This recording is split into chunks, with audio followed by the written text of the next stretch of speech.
think would happen if you fell and hurt your shoulder and went to a specialist for assistance?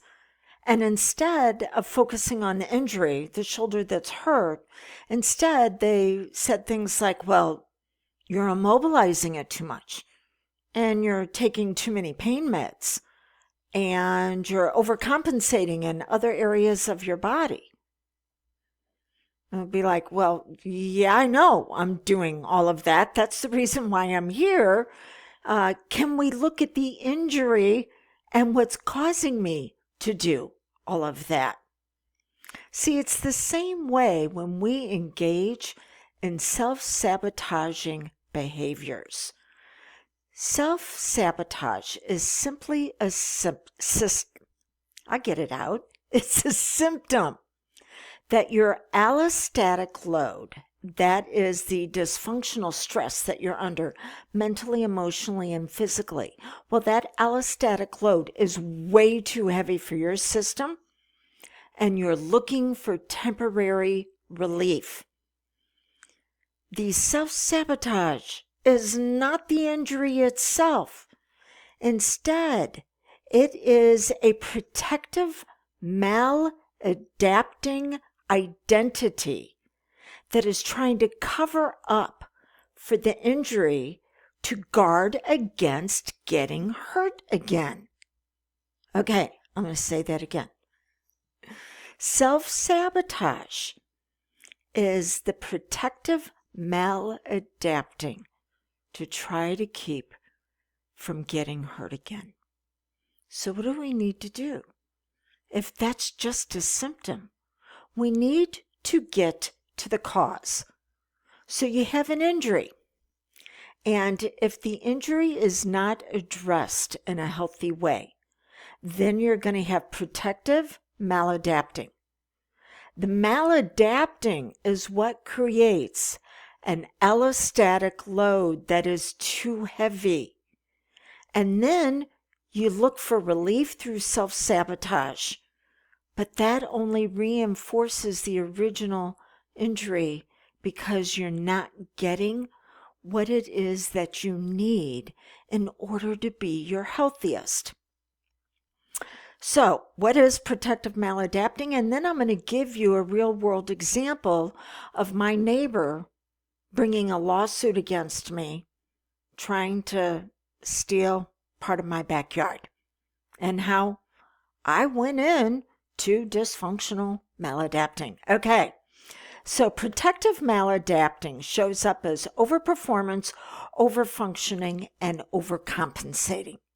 Overperformance is abnormal patterns that exceed requirements. It's you trying to fill in the gap of what's missing. And then from there, you go into overfunctioning, which is extra roles just trying to keep your system stable. And then from there, overcompensating, where you will use an unrelated system, process, person, place, or thing to mask the injury. And why do we engage in maladapting? Because it gives us the temporary illusion of agency, of control, but it's only short term. Because then your system, it can't be held up in place very long. Your system becomes exhausted and winds up collapsing.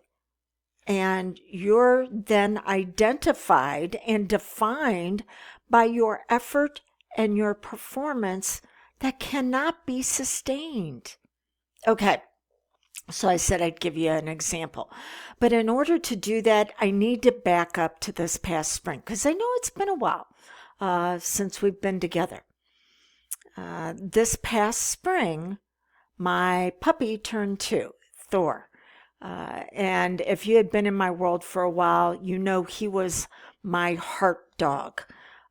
He was just beginning his training to become a support animal, support dog. And he also had epilepsy. I thought we found the winning combination in order to beat it. And we had gone 71 or 72 days without a seizure. And then unfortunately, he dropped into a series of seizures. And even after spending 4 days in the emergency hospital and me bringing him home, it didn't correct it. And after I brought him home after 4 days, he dropped into another series of seizures. And I had to take him back and let him go. So, grief was intense. Grief has two primary components to it. This is a sidebar. It has two primary components to it that will actually help you move through it in a very healthy way when you allow them to partnership or move them to partnership for progress. One is protest, and the other is extreme situational sadness. So the protest is where you're going, this isn't right. This shouldn't have happened. I did everything I could. But you can't stay in protest too long, because if you do, it can move into uncontrollable rage. The protest has to be interrupted by extreme situational sadness. And this is where you mourn the loss of the future and the dreams that are going to be unfulfilled on that path. But you also can't stay there too long, because that can turn into depression. So that will get interrupted by this is not right, and you protest, and you continue to work back and forth until your system begins to stabilize and say, I know it wasn't right, and I know that I'm mourning the future that I'm not going to have. But there are other ways, there are other opportunities that I can move forward into progress. And so that's where I was midsummer whenever I decided that I wanted to get another pup. And I picked a breed that you may not have heard of before. It's known as Eurasier. They're rare, about 9,000 of them in the world, and here in the United States, anywhere between 1,000 and 1,500. But it checked off all the boxes. My boy that I'm going to be getting checked off all the boxes of what I desired. And so I'm like, yes, this is how I want to move forward. Now, I've been in my home a year and a half. It was part of a divorce settlement where I actually had to buy it from my ex. I bought myself out of my marriage. But that's a story for another time. And so there was no survey done when I took ownership of the house a year and a half ago. And I decided that since I was getting a new pup, I wanted a new fence. The fence on one side that it supposedly belongs to my neighbor is falling down, nails are showing. It's an absolute joke. And I'm like, okay, I want to put up a new fence, but I want to make sure I'm doing it right. So I got a survey. And that's whenever I discovered that up to 25 feet of my yard is on the other side of my neighbor's fence. Her back lot line should only be 3 feet wide. And instead, it's 28, because 25 feet of it belongs to me. So I had a discussion with her, and I made it very clear that I wanted my property back.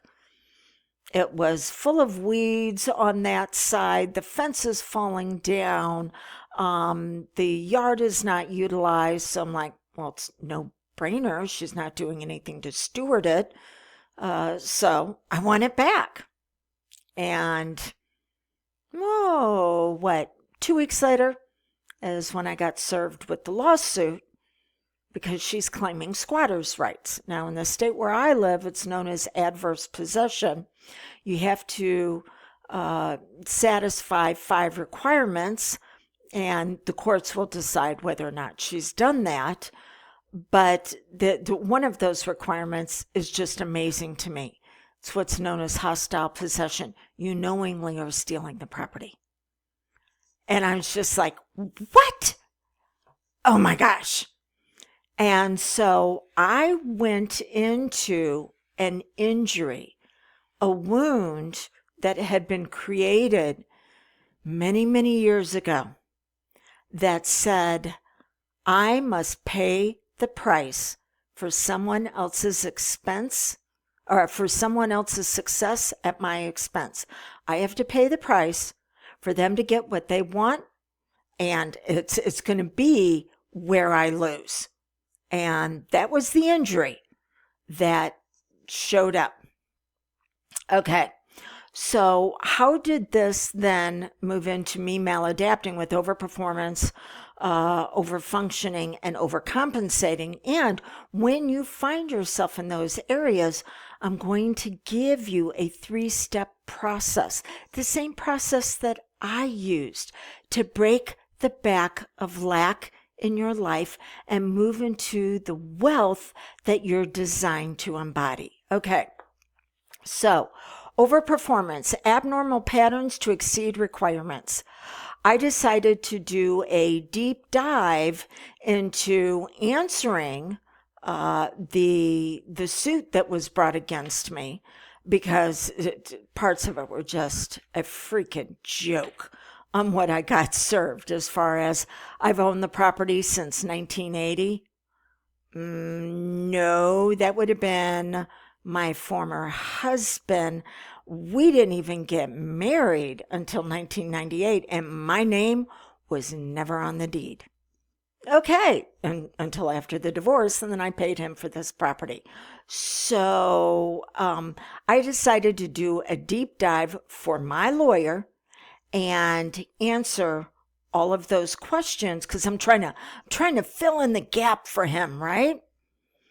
And then I went into overfunctioning. These are extra roles to keep the system stable. So I'm like, okay, what else does he need? And instead of asking my lawyer, was there anything else that he needed, I decided to get into Google Earth and bring up previous maps of the property and show where the original fence was until this new one that is way too old went up, and gave my lawyer more information than he can ever use. And then overcompensate, using unrelated systems to mask the injury. Well, in the meantime, I'm going on a family vacation. And so I asked everybody, bring one activity that you would enjoy doing, but make sure that you research it. Make sure that you look at ticket prices and hours. Now, the other people that were coming along on vacation just wanted to go and chill and take things in the flow. But no, I was going to be regimented. And guess what? They all showed up without having any idea of what they wanted to do. And I was like, oh, no, this can't be.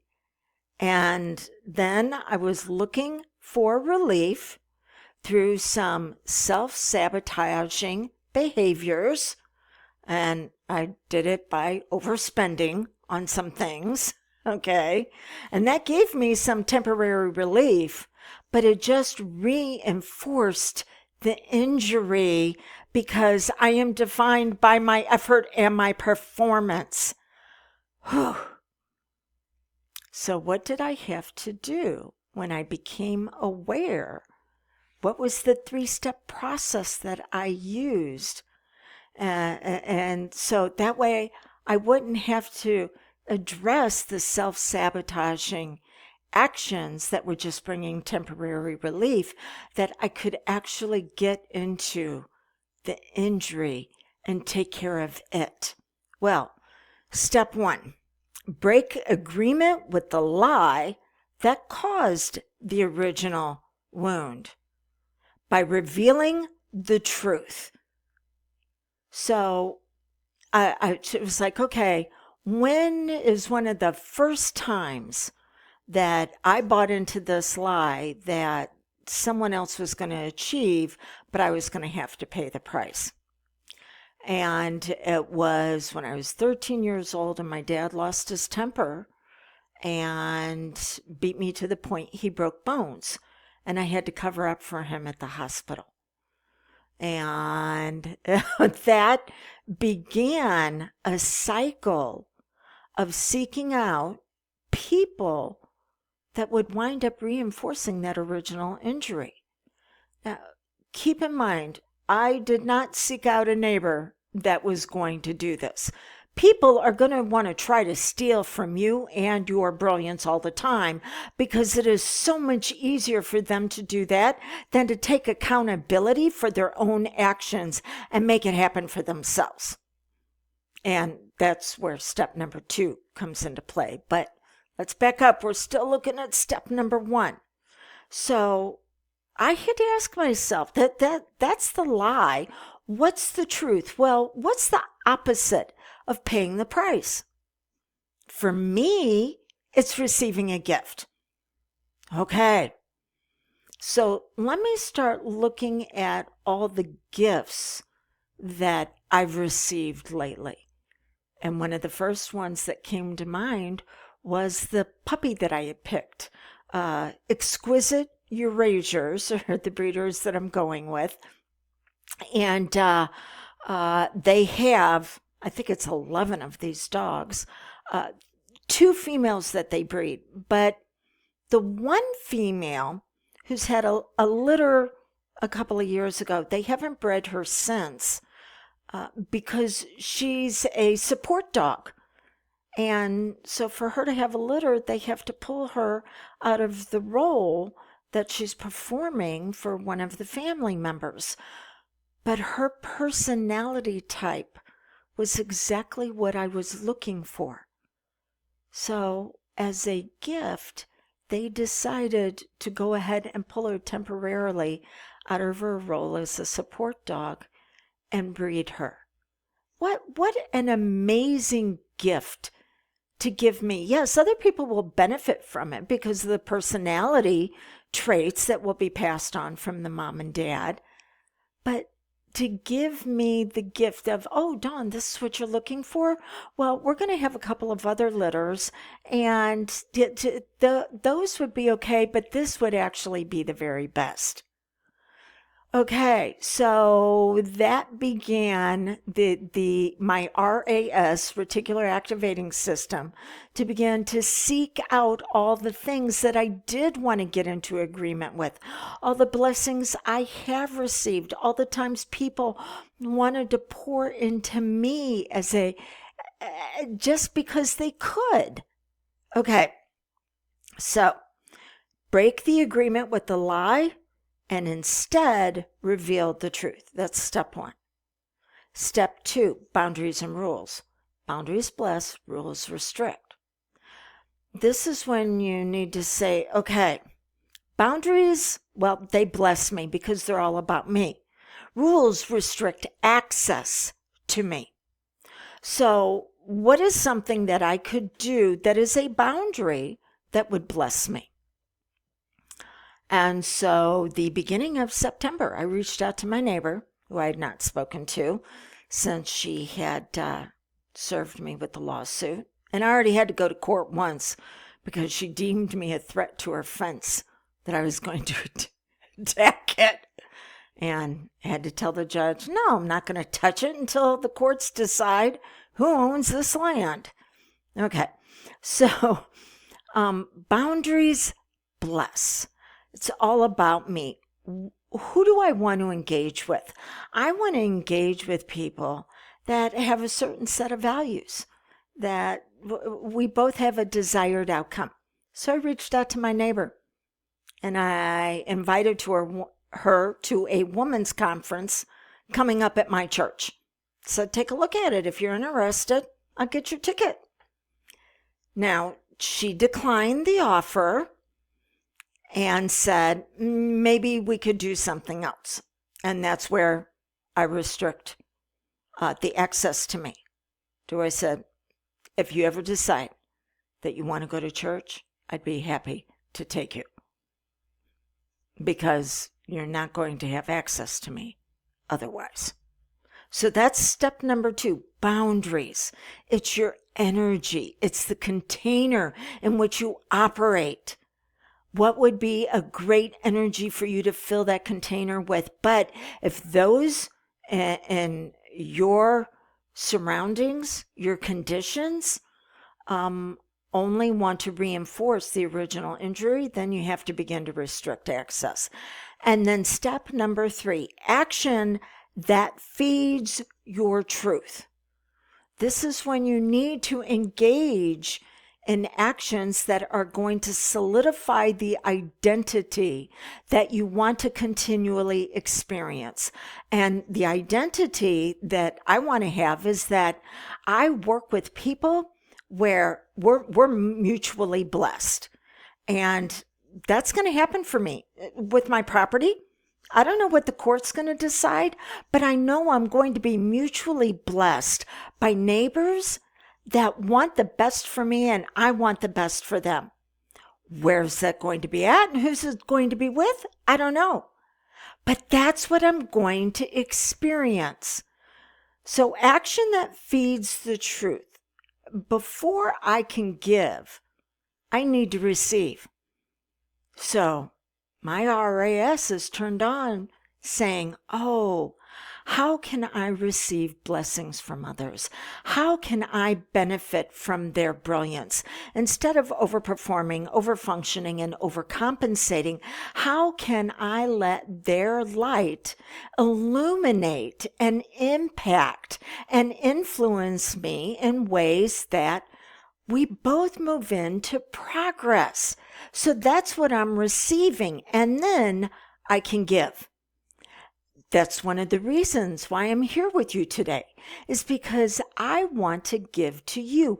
I want to do something to nurture and nourish that seed that you have inside of you that's for success, not that reinforces how you've been hurt in the past, but in a way that can take that wound and actually turn it into your wealth. I don't know what self-sabotage systems or what self-sabotaging experiences that you're having.